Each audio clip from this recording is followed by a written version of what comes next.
Good morning, everyone. Thank you for joining us. I'm obviously Governor Kotek. This is Dan McMillan. Good morning. CEO and President of the Standard.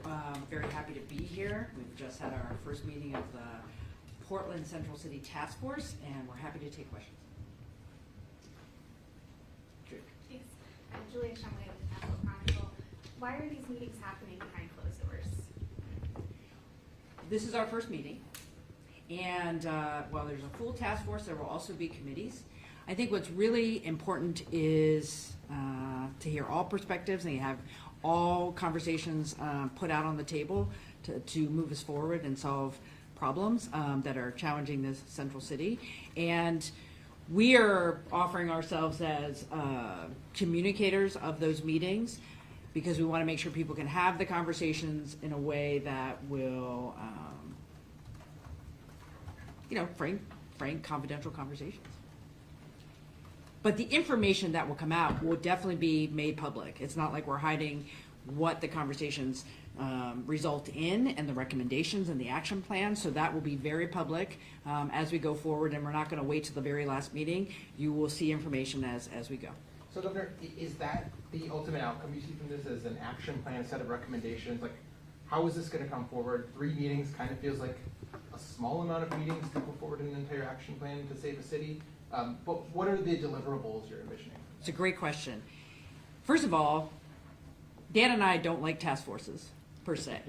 This is not just a big conversation where people just get to vent and study something. This is an opportunity for folks across the city of Portland to come together with action steps in 5 main areas that will then be presented at the Oregon Business Summit in December. So it's a very tight timeline. The bulk of the work will be done in the 5 separate committees coming to the task force with further elaboration and conversation at the Business Summit in December. There's a sense of urgency in this group. We are here to make progress, build on good things that are happening, and be very clear that at this moment, we can't just talk about things, we have to do things and have very specific steps to make progress. Yeah, I would underline the bias for action that the governor just talked about, really important. And the candor of the conversation we just had with that group is frankly inspiring to me. So what was discussed in today's meeting? What was brought to the table? Well, clearly first meeting, so understanding the structure of the task force, explaining the timeline. We had a presentation from Echo Northwest of some of the data that's out there, how Portland compares to other similar cities in terms of growth, in terms of income, in terms of where we are compared to where we were before the pandemic. The types of challenges facing Portland are similar in other large cities, particularly cities like ours, which has been very focused on a downtown core that's very office-centric. The pandemic has changed that norm, and so we're trying to figure out what does that mean for us going forward. We also have some other issues that are different from other places. The level of unsheltered homelessness, for example, is significant in Portland and how that's impacting us. So we had a data conversations, and what, Dan, you want to add to that? Yeah, there's a lot of data, and really having a good foundation to make good decisions and really understand the situation that we're in is critical, and that's where we wanted to start. And then we also covered just the structure of how we're going to be set up so we can get work done. All the work will happen in the committees. And then the 3 meetings you mentioned earlier is really just bringing that committee information up to the larger task force. And you mentioned 5 main areas of focus. What are they? The value proposition for the central city. And so just to be clear, the entire city is important to everybody who was in that room. The focus on the central city core as an economic hub, a cultural hub is the focus of the group. So we're talking about the vision of the economic prosperity going forward for the central city. There's community livability, very much focused on trash and graffiti and kind of how the city looks and feels, where there's a committee on community safety. There are safety issues in the central city that will be addressed there. There is a committee on unsheltered homelessness, more taking everything that's been going on and clarifying it for the folks on the task force to make sure we're doing all the right things. And then one on tax and services, making sure that the taxes that are being paid here, are we staying competitive with our tax structure, and are those taxes actually resulting in the services and outcomes that we need. One of the data points that Portland really sticks out with is the vacancy rate. That doesn't show any sign of slowing down for offices. Now, Mr. McNulty told the Oregonian that you don't think you could get more workers in downtown more often. So where is Portland's the path forward with the future of having people in the central city? Yeah, Portland is very office-centric in terms of its downtown buildings. A lot of other cities have different mix in terms of the type and the nature of the buildings that are there. And I do see traffic returning, but it's sort of leveled off in the last year in terms of office, and that's not just the standard, but lots of employers in the downtown area. As a company, we continue to bring people to Portland for conferences, for meetings. Many of our employees are back in the office, just not on a standard schedule, small s. And that work is going to go, and we expect that to continue and increase over time. And I suspect that some of the other businesses in the central core will be in the same path, assuming that we can get some of this work done through the committees. And we'd be happy to share some of the data that's coming from Echo Northwest so you can see how we are situated. One interesting tidbit was when people are downtown, right? It's more Tuesday, Wednesday, Thursday, and Monday and Friday feels different. One of the things I think we're going to end up wrestling with is how do you increase that presence through the week, right? And every city is dealing with that, but that doesn't mean we as Portlanders can't figure it out and come up with a plan. But how are you guys enticing new businesses to come to downtown, like restaurants? I hear from a lot of business owners, and not only do they have to deal with crime and increasing insurance rates, but they're also having to deal with high taxes as well, and it's driving just the smaller businesses out of the downtown core. So what are you guys doing to try to entice that? Well, one of the things I think, first of all, I want to say to the small businesses who have stayed in downtown Portland, in the central city, over the last 3 years, we appreciate them and we want to support them. We have small business leaders on the task force who are dealing with this every day. Some of their issues are more about what's happening on the streets, foot traffic down to their businesses. I'm sure taxes might be an issue, but it's more about how do we bring people into the central city to shop and to eat and be there. So there will be a big emphasis on the cultural nature of downtown, making sure that that's a draw for people to come here. Our numbers are not where they should be compared to other cities, and we need to work on that. Governor, Mayor Wheeler has been pretty clear, I think, about what he would like to see come out of this. I don't know if he delivered you all the thing he's given to some press, but there's some very dramatic proposals in there, including 100 state troopers, a state police outpost downtown, a bunch more city funding. Do you have a take on those proposals at this point? I think OSP is pretty dramatic. Well, one thing to know is Mayor Wheeler did make opening comments. He was their first speaker this morning. And he did a good overview of what has been working, what is in process right now to take on some of these challenges. I am aware of his set of recommendations. One of the things that we need to remember is no one government, whether it's the city of Portland, Multnomah County, or the state, or even a governor or a mayor, is going to solve all the challenges facing downtown Portland. So that list coming from the city of Portland proper, the government, is certainly going to get added into the mix. I am open to making sure we push as hard as we can and bring that urgency to the state as well as the city and county. But this isn't just a public enterprise. This is public and private. That's why we're here. If it were just up to government, we are not going to be successful. We need every Oregonian, every Portlander getting behind, being part of the solution so we can get ahead of this. So it's one set of recommendations. There are going to be others, and our goal is to put them all together and say, here are the 3 to 5 things we can do now to make progress. Are you ruling anything out at this point, though? Like, I never rule anything out. I would add, too, that the work will be done in the committees. And our intent is for these to be collaborative with the work that's already going on, not in competition, but coming alongside and helping. I think that's really important to understand. Does the $65 million that the county is currently sitting on that's meant for homeless services, does that play a role in this task force at all? Well, we will have a committee that's focused on solving the unsheltered homelessness challenges for the downtown core. And we will have folks from the county involved in that. I think it's really important not to recreate a new committee. There is a lot going on.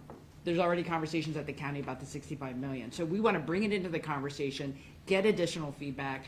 The bottom line is make progress on the things that are currently in the pipeline. for sure. I'm Jeremiah, I'm here with Street Roots, it's my first time here. Hello, Jeremiah. Welcome. Some of the more resilient organizations in the last few years have been homeless service providers in the downtown area. So I'm kind of curious how, what the intention is and the intention to integrating service providers into some of the plans for economics in downtown Portland. We want to hear from service providers and all residents of the central city. The central city has to be a place that works for everyone. And I want to thank the service delivery providers who have been through the last 3 years and are still standing. So their perspective on how best to serve individuals who are living downtown is a key part of our Is discussion. anyone in the meeting today? From Street Roots? From like any homeless service provider? We have some representation, for example, from Central City Concerns. We have some other nonprofits, but the committees will allow for more people to get involved, and we haven't announced that yet. But so we have close to 40 people on the task force. I think we're probably looking at another 20 people in addition in each committee. So there will be a lot of more opportunity to getting that input. A number of service providers in that category have reached out to me personally to offer their help, so we'll encourage their involvement. That's one thing we want to emphasize. When we announced this 2 weeks ago, everyone was like, how can we be helpful? It wasn't, this is going wrong or that's going wrong. It's like, how can we be helpful? This task force is trying to just make the most of that energy and interest to make progress. I understand the task force is about Central City, but Portland's a very large city. What's your message to residents who do not come down to Central City, who do not live in Central City, and all this effort is being paid to this area when people outside of Central City are seeing the same exact thing? I do think that if we make progress on the issues that are facing the Central City core, they will have benefit for the whole city. As governor, I've been traveling, visiting a lot of counties. We'll be at 26 counties by Labor Day. Everyone cares about what's happening in Portland. They know that the success of Portland is good for the entire economy of the state. It is our entry point for tourists. It is a place where it's our cultural hubs. So we believe that this focus allows us to make progress, and it's going to benefit the entire metro area, the entire city, as well as the entire state. And I understand downtowns across the country are changing, they're evolving post-pandemic. So what is your vision for downtown? It sounds like office spaces, businesses probably won't come back and fill those offices. So I just want to hear what you guys envision Portland's downtown to look like 5 years down the road. You know, we think about the central city specifically, and you mentioned office, but we see a different mixed-use sort of mix in the future, where you have a vibrant mix of the arts, the services, some office as well as residential. I think that will take some time to change, but we do see this whole downtown core mix changing over time, and I think that's part of the vision and the value proposition that committee is going to take on. We hear from businesses that say that they don't really have the time for a committee to wait 4 months or even a state legislature till next spring. They don't know if they can survive that long. So what are immediate steps that this task force or you all can take to help reverse the trend of downtown to help these businesses survive? Well, what I would say is stay tuned. This isn't a year-long process. I was very clear when I took on this task with Dan that we're going to have an action plan by December, and there will be things that we can do even before that is fully formalized. This isn't about the legislative session, and frankly, it's not completely about resources. Let's look at the money we have. Can we use it differently? Can we do things differently right now to improve things? Because when you see progress, when you see success, I think you get more progress, more success. And so we're very focused on making things happen over the next couple months, but by December saying this is what we're going to do, and we need everybody to get on board.